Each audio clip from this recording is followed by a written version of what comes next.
Hello everyone, my name is Kevin Tarr. I am an iOS engineer and today is day 19 of Algorithms in Swift. So I was going to do day 19 from inside in a fancy room somewhere, but the weather's so beautiful today, I just thought, why not bring you guys into my world? So why not solve algorithms today in this beautiful weather? Bad joke again. So anyway, we're going to be solving a problem dealing with string permutations, okay? So we're going to find all possible permutations of any given string. A permutation is a rearrangement of the letters in a string in any order. It's just a different version of a string. It's like this would be equal to this. Same letters, same letters, just rearranged differently, okay? And spelled differently, I guess. So let's get started right now. So our problem states, write a function that prints all possible permutations of a given input string. A string permutation is any given rearrangement of its letters. For example, batter is a permutation of whatever this word is with the rearrangement of letters of batter. I think there's some test cases here. A should print A, of course, because it's the only letter in that word, I guess. AB should print AB and BA. String ABC should print out ABC itself, ACB, BAC, BCA, CAB, and CBA. And the string batter should print 720 permutations.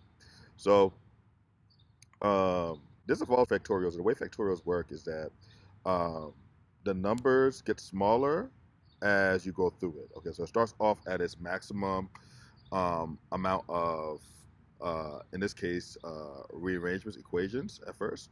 Or rearrangements, I guess we'll stick with that. Rearrangements. And then it gets smaller over time, okay? So the reason why batter should print 720 permutations is that 6 times 5 times 4 times 3 times 2 times 1 equals 720, okay? Um, and you could do, if you don't believe me, you could do that in a calculator. It's 720, okay?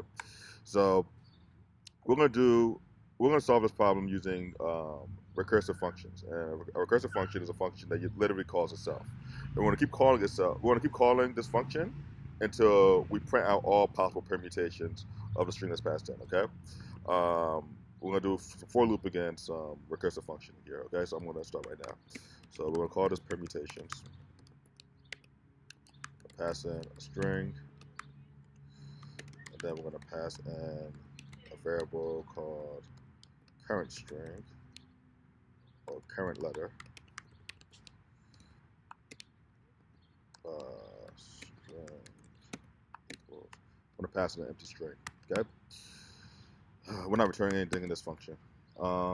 It's printing. So okay, so we're gonna create, we'll get a count for the string. So let's count equals string count.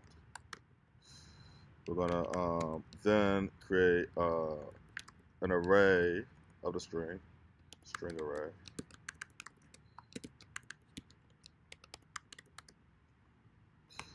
We're then gonna ask if the count is greater than 0. Okay.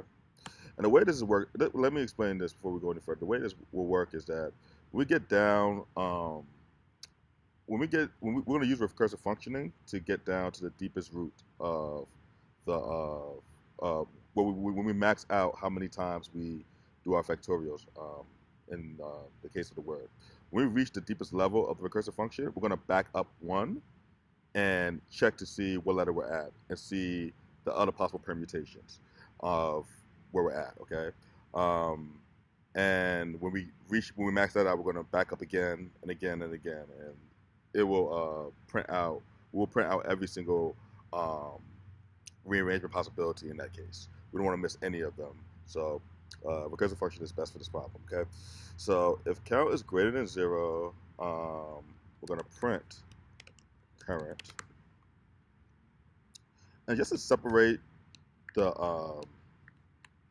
when our recursive function maxes out, we're going to add some. We'll add some number signs. Okay, that's when our recursive function maxes out. Else, we're gonna still print current. We're gonna print out this number line here, and then we're gonna for loop. Okay, so for I in 0 to count, we're gonna create two constants here. Let left string equals string string array 0 to I. Let right string equal the same string array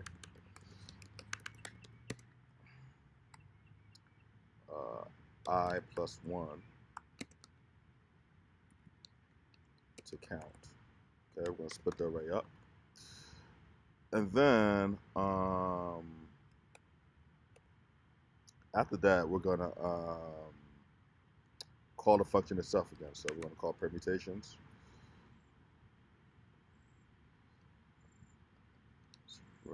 Okay, and then we're going to do left string plus right string current letter plus I. Okay, and this should be able to print out all of our functions. We're running this function over and over again through our for loop of the original count, and we're taking the left side of the string, the right side of the string, combining it together. And oh, sorry, I don't know why Xcode didn't let me know that we were dealing with the wrong variable name this whole time. Okay.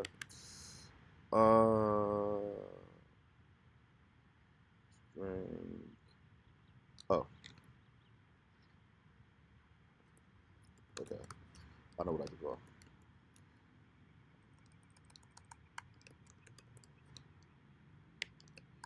I have to convert this to a string as well.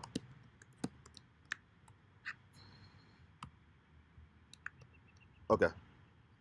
So we're going to take the left side and the right side of the string, combine them together, and then our current letter is going to be printed out every single time. Okay, and we're going to combine I with the current letter, and that's going to be our permutation that's being printed out. Okay, so we run this function. We're going to take batter, pass in an empty string. You see right here.